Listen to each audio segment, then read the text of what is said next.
Welcome, everyone, to Empowered Voices, Recovery to Resiliency. Hey.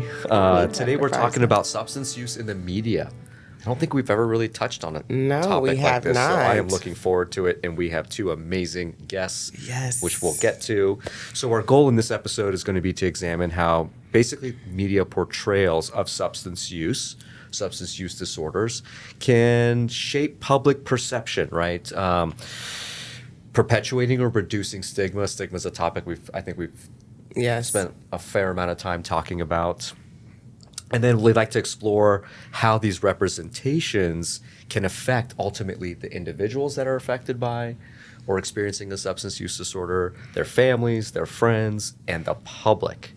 And why, I guess, maybe let's highlight the need for an accurate and compassionate portrayal of substance use and substance use disorders. Yes. Amani, do you mind taking it away and introducing our guests? I would love. Yes. So today we have not just one, but two special guests with us joining us today to discuss this topic. First, we have our very own Jason Roth from Roseman University, Vice President for Communications. He has more than 30 years of experience working closely with the media to pitch and help shape news stories in print, radio, and television. He also serves as one of our very own executive producers for our podcast, Empowered Voices. Next, we have Peter Reiss. I know I have to read this one, okay, to give him his due respect. So Peter Reiss is a highly accomplished Emmy Award-winning executive producer. Over his 25-year career, Peter has developed and produced more than 150 hours of TV series and documentaries for a wide variety of premier broadcast, cable, and streaming networks, including NBC, ABC, Hulu, Discovery Channel, A&E, The History Channel, Nat Geo, TLC, HGTV, The Food Network, The Travel Channel, The Weather Channel, Magnolia, and Facebook Watch. After launching his career as executive assistant to TV legend Roone Arledge, Peter worked for World News Tonight with Peter Jennings, the ABC Foreign Desk, and ABC News Productions before serving as producer, EP, and showrunner at NBC's Peacock Productions, Dateline NBC, High Noon Productions, Glass Entertainment Group, Storied Media, Six West Media, A&E Factual Studios, and as founder of the independent production company, The Woodshed. Peter has directed and produced documentaries on Steve Jobs, Courtney Love, Whitney Houston, Anna Nicole Smith, Charlie Sheen, John Kerry, Elon Musk, Richard Branson, Jeff Bezos, Anthony Fauci, SEAL Team 6, 9/11, Osama bin Laden, and so many more. His bio and list of achievements go on and on. Needless to say, Peter will be a valuable addition to today's conversation. We are super, super excited to have him here today. Welcome, Peter. Thank you. Thanks so much for having me. I'm really happy to be here and talk about this important topic. Thank you so much for being here. Yeah. And I am extremely happy to join this group. Our amazing hosts, Amani and Farzad. It's been a pleasure working on the back end, and this time I get to sit with you at the desk and have an important conversation. Yes, we're so happy to have you here too, Jason. Now everybody gets to see your face. Yeah, right. Man behind the scenes, mixing it happen. Behind the scenes. Yes. I'm really looking forward to this episode. Jason, of course, thank you for being here. Peter, we've had some conversations with Peter in the past, and what I am absolutely in love with is the fact that I think Peter gets it. Yes. So Peter gets it when we talk about substance use and substance use disorders. Sort of when we have these conversations with various topics on this podcast specifically, we effectively are like, I'm wanting people to get it out there, right? Not only those that are experiencing a substance use disorder, but everyone in that circle. And Peter gets it, and Peter has a massive influence. So thank you, Peter. Thank you for the work that you do, what you have done, what you are doing, and what you will continue to do. To get the conversation going, because we want to hear from our special guests, is let's first talk about common media portrayals, aka storytelling, and what the impact is of that, particularly around substance use. So, like, are there any specific, movies, TV shows, news stories that you all have come across or produced that have shaped your understanding of substance use disorders? I think Amani should start because she, as we were preparing for this episode, she mentioned one yesterday. What was that one? It was, I believe it's called The Impeccable, or it's basically a movie about Sir and Mr. Pete, or Pete and Sir. And it's a movie with Jennifer Hudson in it. And it's the storyline. It follows two young boys who are not brothers, nor are they related, but both of their mothers suffer with substance use disorder. And one of their mothers had Jennifer Hudson, her role, she went to jail and her boys had to fend for themselves. And the story was they didn't want to go to this group home where these children were dying in this group home. It was horrible. So they were hiding from the police, and just seeing their story, it helped me because I was a mother who was suffering with a substance use disorder. And so seeing it from the children's perspective, that really spoke volumes in my life to see it on the other side. Yeah. Amazing. Peter.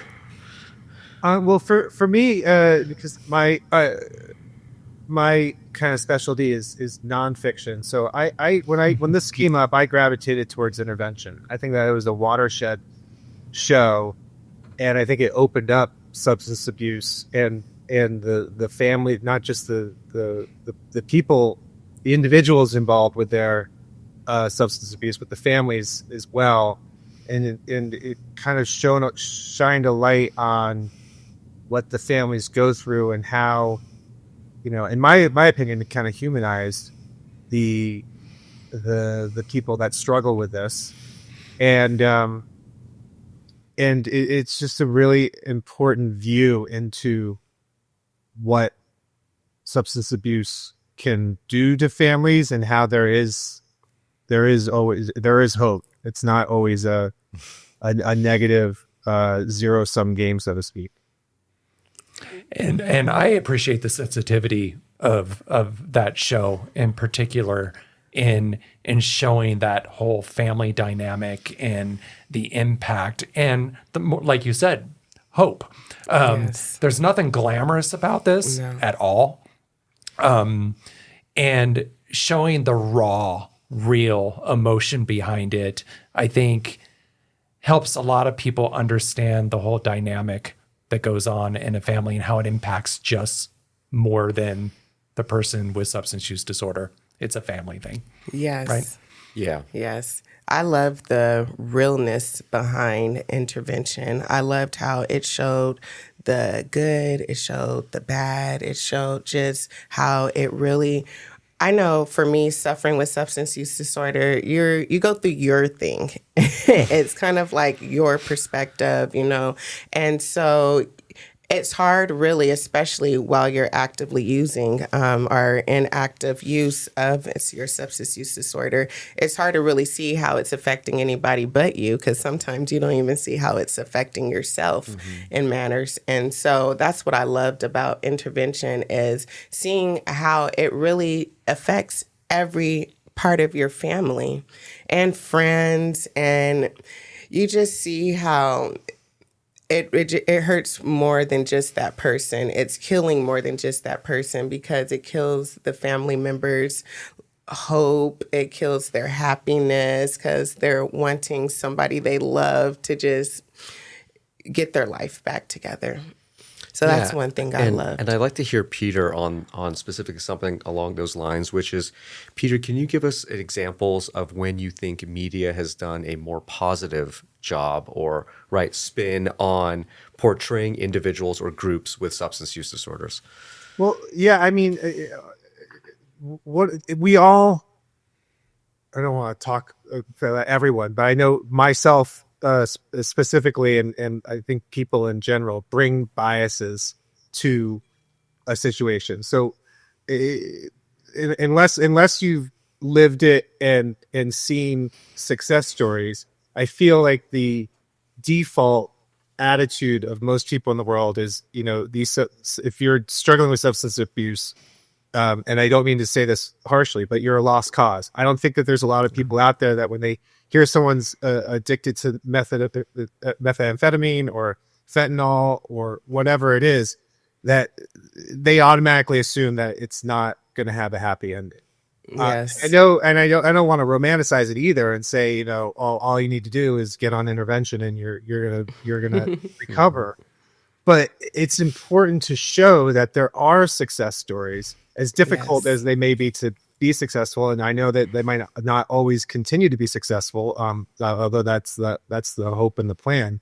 But it's showcasing these other stories that don't fit into that narrative, that it's nothing but negativity, and it opens people's eyes to again, it humanizes the problem, it humanizes the people, and it makes you root for those people, and it makes you realize that, hey, with a little bit of love and respect, maybe these people can actually turn their lives around and become productive members of society.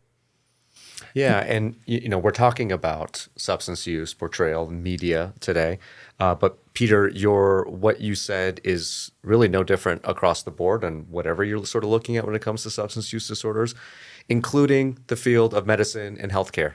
A lot of folks that are healthcare professionals have that same sort of bias that if someone has an addiction or a substance use disorder, they're kind of a lost cause, right? So this person's coming into treatment again. They experience what we call a relapse or return to use.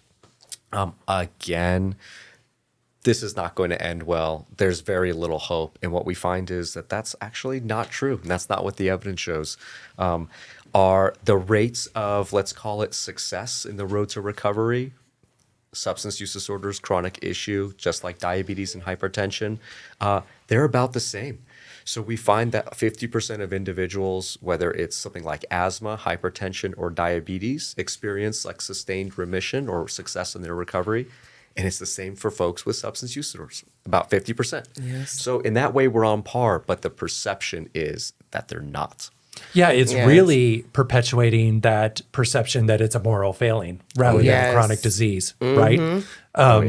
Which it's not. These people require a lot of support, like what Empowered provides, in order to manage that chronic disease. I don't think anybody wants to have a substance use disorder. Not Am I at right? all. Not at all. I'm not going to speak for everybody, but I've yet to come across.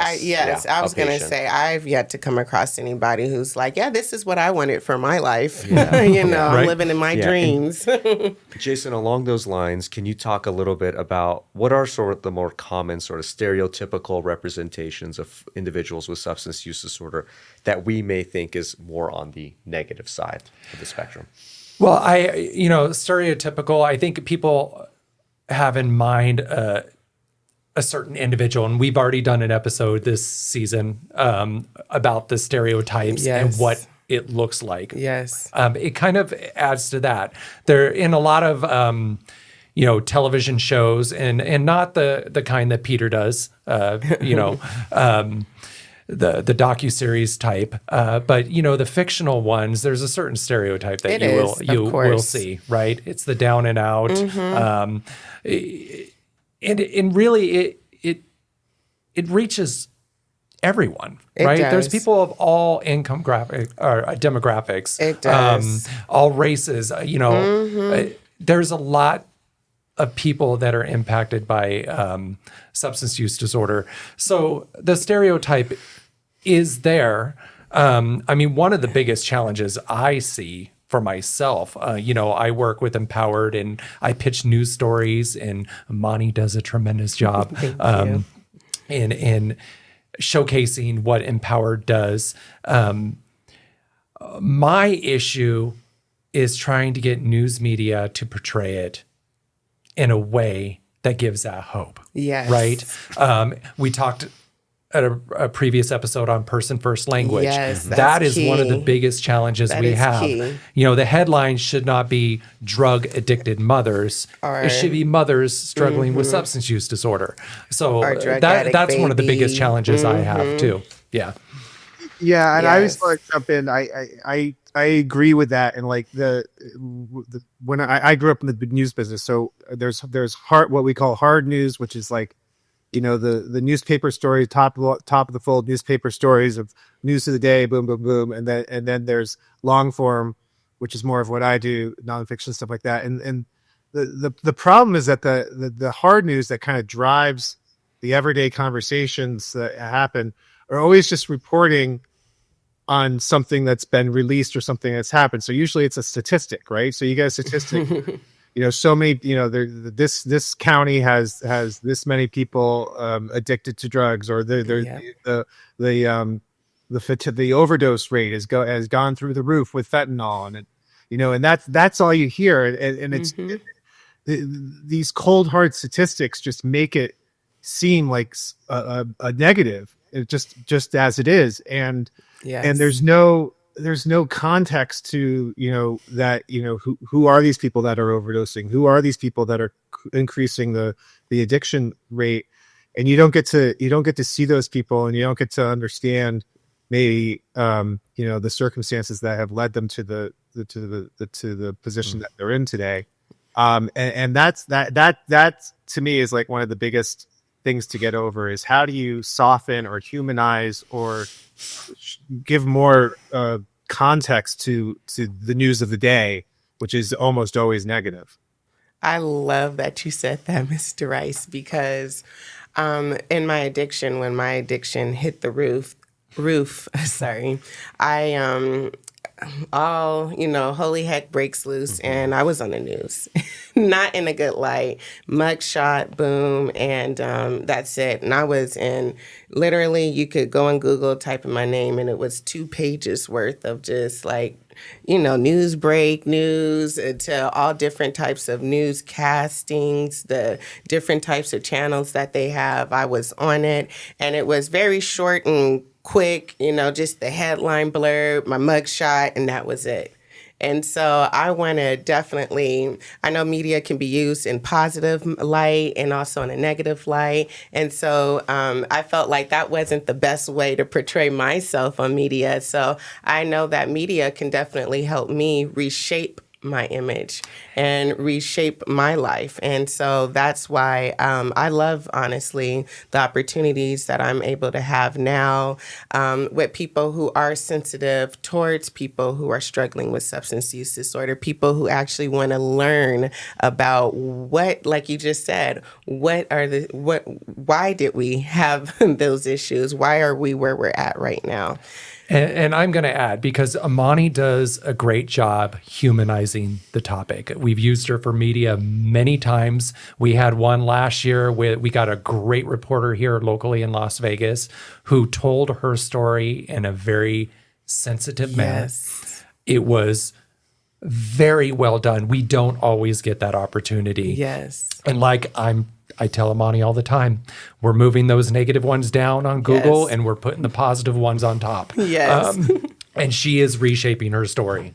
And luckily we do have media that we can use to do that. Yes, it's so important, and it's just heartwarming to know that there's people behind the media. So that means that there are people who care, who want the audience to have a connection with people like I, who suffered or who are suffering still with substance use disorder. Yeah, truly an inspiration, and I'm sure many viewers have seen those and have been inspired to, look at a family member who has a substance use disorder a little bit differently, Yes. approach it a little bit differently, or even seek out help themselves. Yes, yes. Yeah. Yeah, and oh no, go ahead, Peter.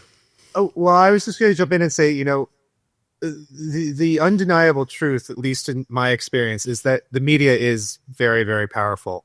Yes. Shaping perspectives, shaping attitudes, and all that kind of stuff. And that's why it's so important, even though it can seem very difficult for people like Amani to come forward and share their story, because, I assume, Amani, that you and other people like you are doing it for a couple of reasons, I'm sure, but one of them is to help other people, to let them know Yes. you can get through it. Yes. Right. And if you are, brave and strong enough to do that just on your own individually with people, then, you can even amplify your efforts by, whether it's going on TV, being a consultant to a movie, whatever it is, you can have a bigger impact that way. And a lot of people, which I totally understand, they don't want to take that step and put themselves out there even further, because you're opening yourself up to more either criticism or whatever it is. And part of my job is to convince people like you, when I call them up, cold call them or whatever, that this is a positive thing that you can do, even though you might not want to do it. You could have a big influence on it. And it's important for people to, if they're presented with the opportunity, and they I know not everyone is up for it, but if you find yourself in the position, it's important to amplify your voice. It is. Yeah, and I will add, Amani's not the only one. We have many other of our empowered moms that have shared their stories. Yes. But I will say, these are folks that are working towards stabilization and resiliency. They're out there trying to get jobs. So there is little apprehension because, if you use my name, I'm attached to it, I'm trying to find a job. So it takes a remarkable amount of bravery and trust to do this. A remarkable amount. But I have found that a lot of folks in recovery are very eager to share their story for that purpose. They want to share with others that there is hope, that recovery is possible. I'm doing it. You can do it as well. And I love that. I absolutely love it. Yes. Yeah. And Peter, I want to hear from you specifically about this. So, if someone comes forward and wants to share their story, what is it, in your expert opinion, what are the elements of storytelling that can help create this more compassionate and accurate representation of substance use disorder or an individual that's suffering from a substance use disorder? Right. Well, the first step is just being brave enough to go through with it and open up to someone on camera. I mean, it can be terrifying for some people to sit on the other side of a camera and open up their whole life to it. But for the people that resonate, it's people that can really share their story in a narrative sense. If you clam up and just say yes or no answers, you're not going to get your message across. And a lot of that has to do with the producer on the other side of the camera, making them feel comfortable, engaging them in a conversation where they can kind of just not have to think about what they're saying, but just let it flow.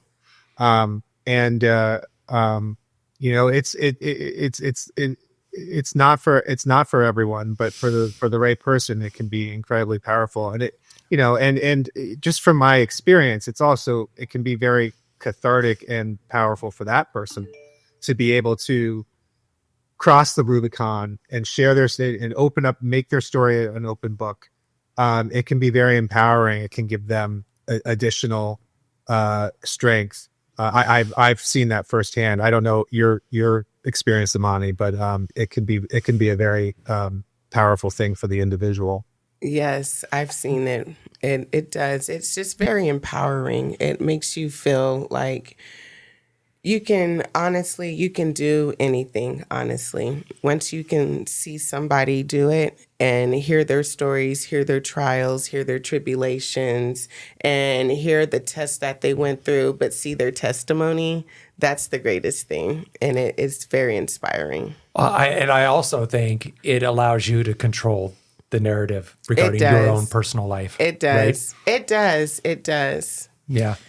Yeah, and from the other side of the camera, in your all seat, basically in capacity, what are some elements that you all introduce or paths that you all take in the storytelling process that sort of aids in that process of having a more favorable view of substance use disorders versus a more stigmatizing and negative view?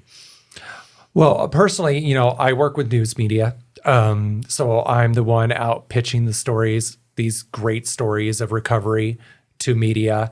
I do a lot of research on the journalists / reporters that I work with, because many do a much better job. So I seek out ones that have, first of all, the experience, doing news for quite a while, doing a lot of human type stories, because you want to find the right reporter who understands how to tell a story regarding a sensitive topic. I've had experiences where it has not worked out. But you never know. Yes. But I think the research is key in finding the right people to help tell that story. So, and Peter, if you got any input on this. Well, part of it for me is what I think gets down to the crux of the issue in a lot of ways is that the knee-jerk reaction is that it's a personal choice that these people have made and are continuing to make to destroy their lives and the lives of their friends and family around them. And what you learn, and I'm not even, I have a 100th, 1/1,000th of the training that you guys do, but what you learn is that there's all sorts of circumstances behind that, and it's not you guys are going to school me, and sometimes I say things when I'm in groups where I'm learning. So if I say something out of place, by all means, I want to learn. Feel free to correct me, and you won't hurt my feelings at all. But there's a whole world of circumstances that lead to this person being in the position that they're in, and it's not that they're not. It's not necessarily their choice to make, I guess, is how I come to see it over time. I know that's not the exact right way to put it, but I'll let you guys join in. No, it so is, and I mean, oh my gosh. I was like, that is a super impactful message. Yeah, and I'll just try to throw out some stats around this because I'll tell you this: the majority of people didn't choose. Yes. With opioid use disorder, so it's super, this sort of mainstream media opioid epidemic, overdoses are at an all-time high. As it stands now, about 80% of individuals who are suffering from an opioid use disorder started from a prescription pain medicine. So we're talking go back 10 years, go back 15 years, they had some sort of ailment.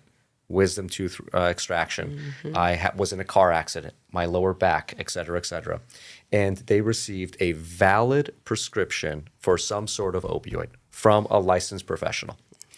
And that continued probably incorrectly for longer than 3 to 7 days. And then that dependence, so that physical dependence kicked in, which is not at the level of a substance use disorder yet. Fast forward 10 years and oh my gosh, we've been prescribing too many opioids. Let's pull back. And now there's sort of these restrictions sort of indirectly applied to folks who are prescribing these medications. So they pulled back. And now that person that is physically dependent on an opioid has that opioid taken away from them inappropriately without low and slow tapering of the medicine, those kinds of things. So they immediately go into withdrawal. Now their Maslow's hierarchy of needs kicks in. Well, I can tell you this. OxyContin on the street is really expensive, right? We're talking hundreds of dollars a day for the same amount that they were getting covered through a pharmacy. So instead of using OxyContin, they use heroin because it's easier to access and significantly cheaper. So now you have someone who is taking a prescription medication. Now they're on heroin. Now they're in the world of fentanyl, and they're dying because their heroin is sort of tainted with fentanyl. Yes. And there you go. That is how right now 80% of folks that are using heroin and fentanyl started. And I would argue they didn't choose that and they didn't do it to themselves. And a great example of a media story, it was a couple years ago, I was listening to a radio show and they had a doctor come on for an interview. And they did this whole piece on him. This guy was a surgeon. And he got in a car accident. He was prescribed fentanyl. And he said when he took the first pill, he described it as a tickle in his brain. He ultimately got hooked. He ultimately ended up losing everything. He lost his family. He lost his license to practice. He lost his career. And it was all from that tickle in his brain. So, some people are probably more susceptible to course. that. But it's just interesting how that all starts. It wasn't his choice. Yeah. No. Yeah. He got in a car accident. He was prescribed a medicine. Yeah, And and lost along those everything. lines, Jason, so I can't look at someone. I shouldn't be, but I also can't look at someone and say, if I prescribe you a week's worth of OxyContin, you are going to develop a dependence in an opioid use disorder, which is why we've really pulled back and we're thinking 3 days for severe sort of acute pain, 7 days max, because then all sorts of things start to happen after that. But that's it. I can't tell. It's a mixture of your biology, which is like your genetics, your environment, the substance, all these different, Peter, you mentioned this, there's a lot of variables that go into someone developing a substance use disorder. But oftentimes, more times than not their choice. It's what you mentioned. I love it. I totally agree. Yes. Yeah. You were spot on. And that's why you're so awesome. And also, I loved how you said, teach me, because a lot of people, they think they've done enough research, they think they know, and they don't want to learn. And so I loved when you said that, but I didn't want to cut you off. No, not at all. I think it's so important. I mean, it's just undeniable that everyone brings biases to their opinion of the world or view of the world. And those biases don't have to necessarily be negative or positive. It's just the sort of your life circumstances that brought you to where it is. And anyone that thinks that they know it all is the not the smartest person in the room. It's life is learning experience, and especially if you find yourself in these subgroups that maybe you're not natively part of. You need to keep an open mind and understand that what you think is might change with what you learn. Yes. Yeah. Peter, what do you think are some elements of this whole process that really contribute to stigma, really contribute to that perception of they did it to themselves, they're morally, ethically imperfect individuals? How can they have done this? How can they do this to themselves, their family, their friends, their society? Thoughts? Yeah, I mean, that's it. That's the stereotype that is so pervasive, and it is so hard to break through. And the way to do it is by meeting actual people that have gone through it. And you see that they're real people. One of the things I wanted to bring up that I think is really important is humor.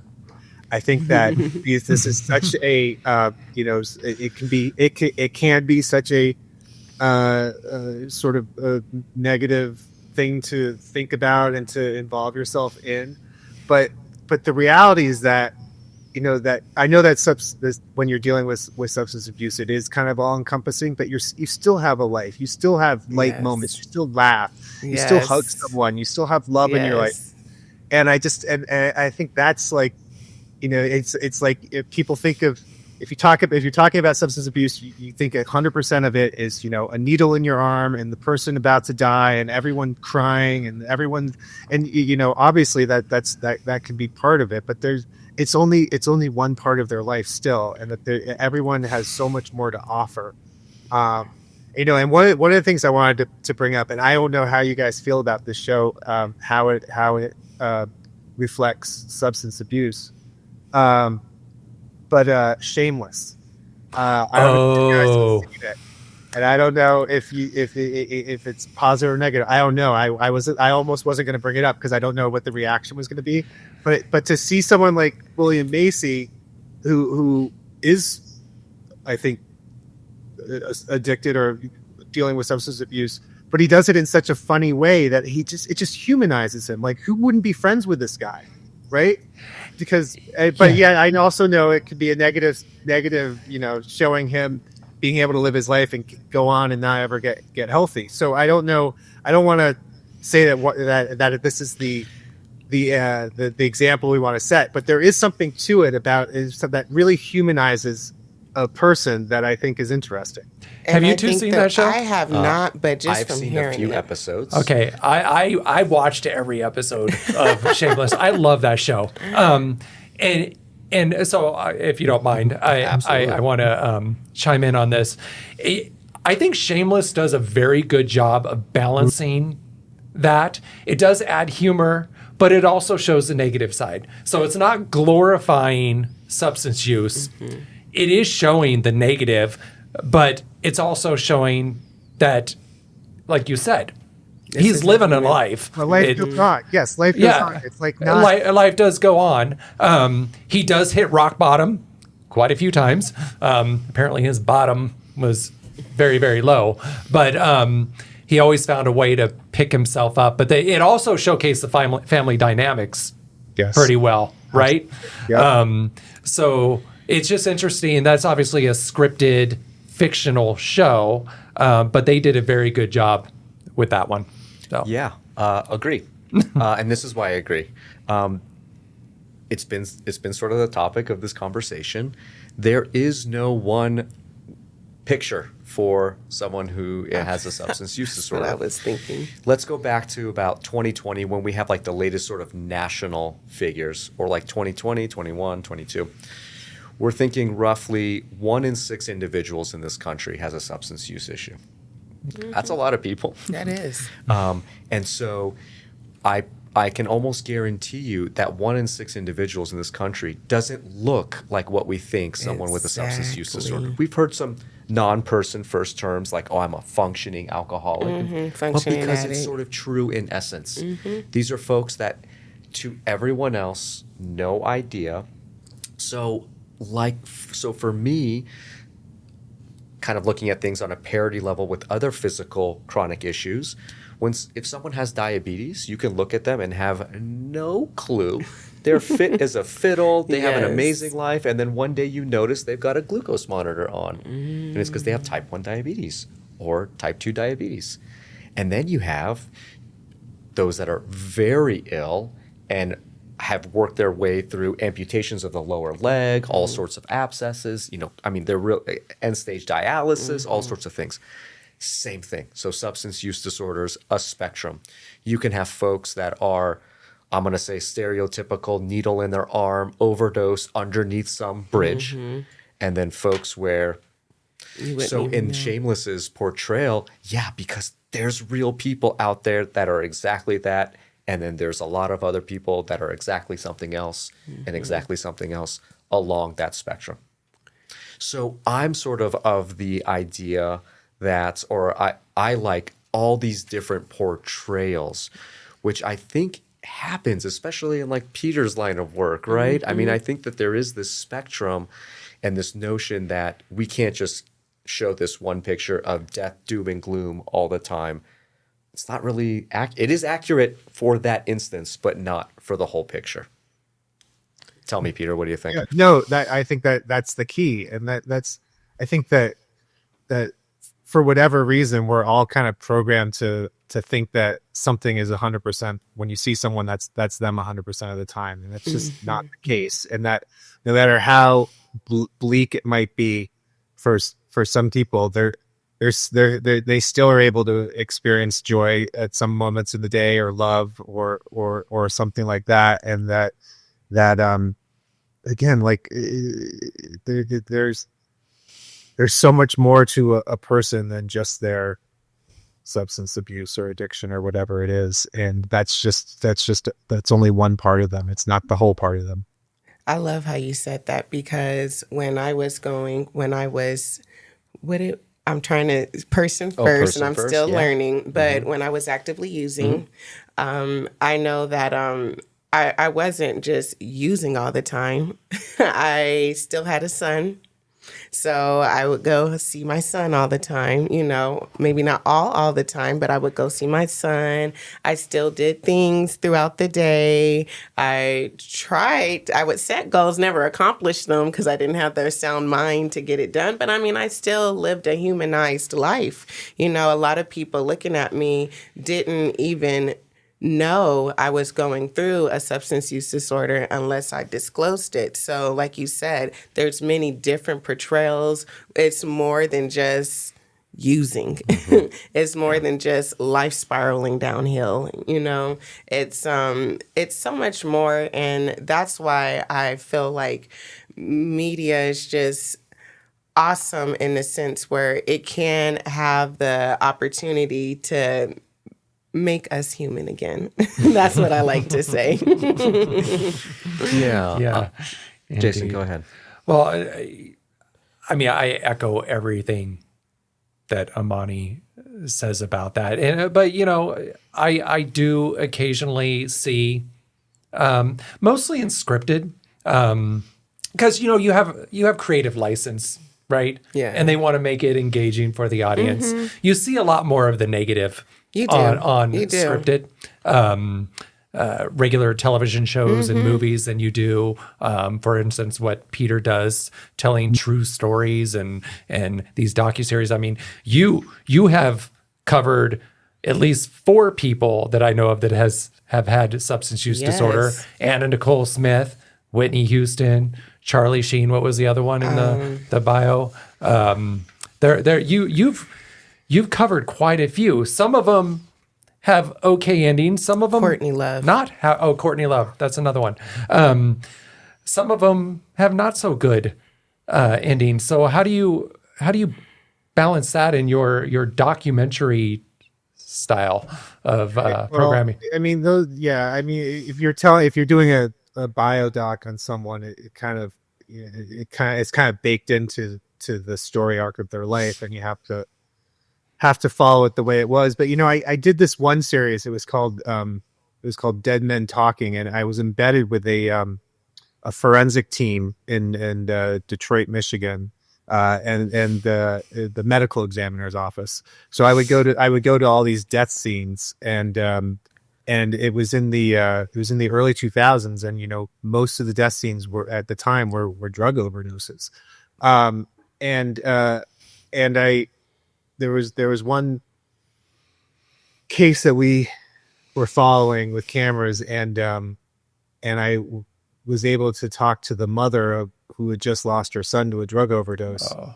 And we started a long back and forth relationship, and for her, you know, at first she didn't want to talk to me or to go on camera, and I talked to her about, you know, again, that the media is powerful, and that she has a chance to reach people out there and maybe help other, you know, maybe someone else's mom or someone else's son might see that, and it might make a difference. And that completely changed her attitude. And all of a sudden she's like, if I'm going to make anything out of my son's death that's positive, you know, this is a way I could do it. And so it gives some people an agency to move on with their lives and make something positive out of the most negative experience of their life. And it's just and again, this is being selfish for me, you know, people like that are who I try to reach, because they really can make a difference. Even if it's just one person, seeing their story and inspiring them to get help or whatever.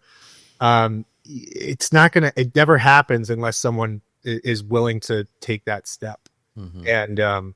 And it can be very powerful for them. It's not going to turn the tragedy around, but it can help them do something positive from their tragedy.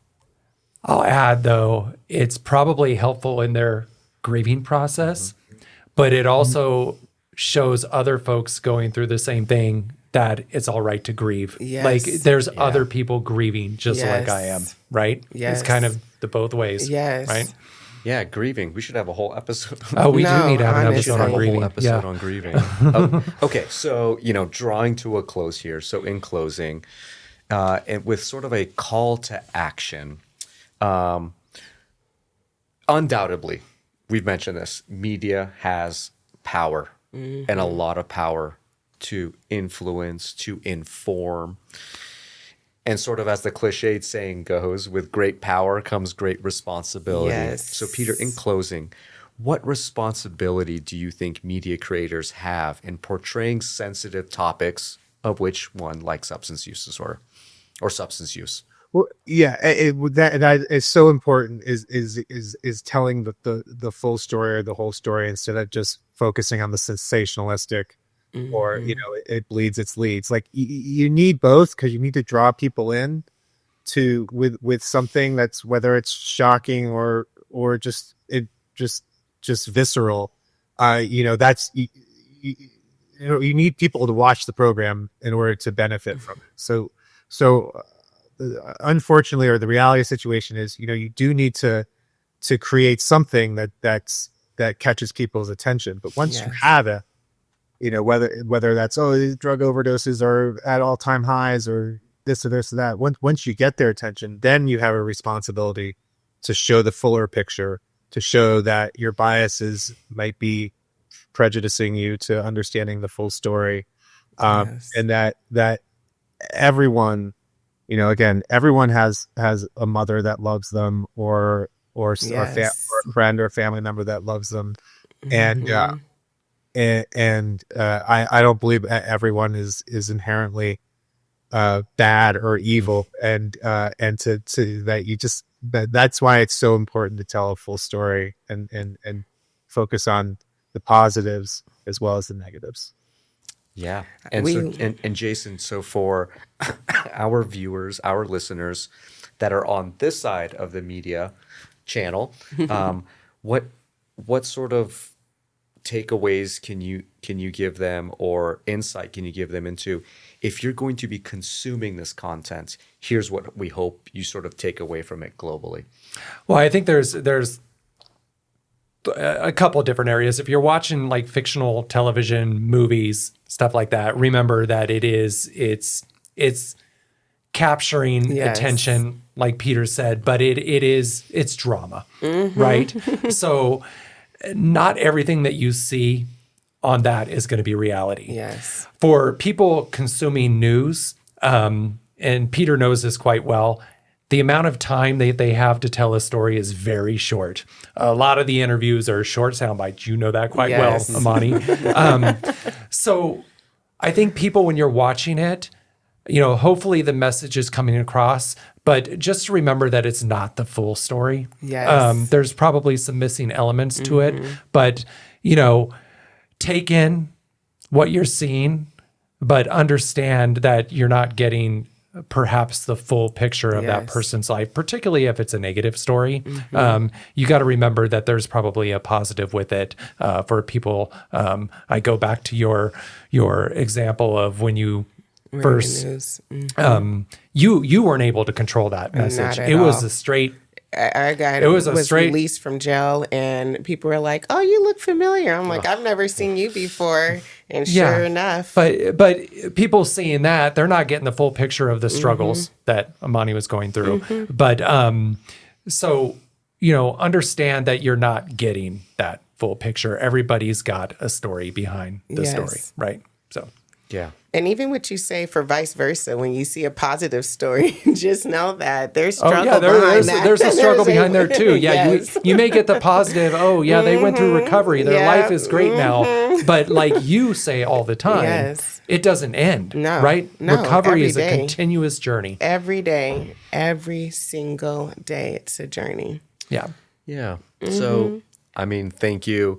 I'll end with media can absolutely give hope, which will ultimately, when it comes to our perception, our view of substance use, will lead directly to saving lives. Yes. And I'm a believer that without the media involved in something this big, we're going to struggle to move the needle. I've seen that personally at the state level, federal level, when we're trying to take on these big initiatives to change medicine, to improve medicine. Yeah. And I'm like, why is not much changing? Because I think that we need sort of bigger players involved, of which media is a really important one. Yes. So again, I'm going to thank you, Peter. Thank you, Jason, for all that you do. Super important. Yes, thank you so much. Critical. It's critical to have you all in the entire industry on board. And what did Mr. Reiss say in the beginning? He said having someone who's compassionate and you said having someone behind the camera who's compassionate and caring, Yeah. or Or shows it with and- love and compassion. Yeah, love and Love and compassion. compassion. Yes. And that is key. And I know I would like to say that, media can truly, truly, truly save lives.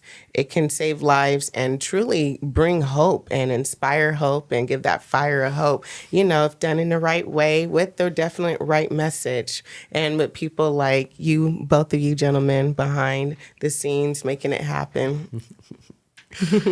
So thank you both for being here. Thank you for listening and watching this episode of Empowered Voices.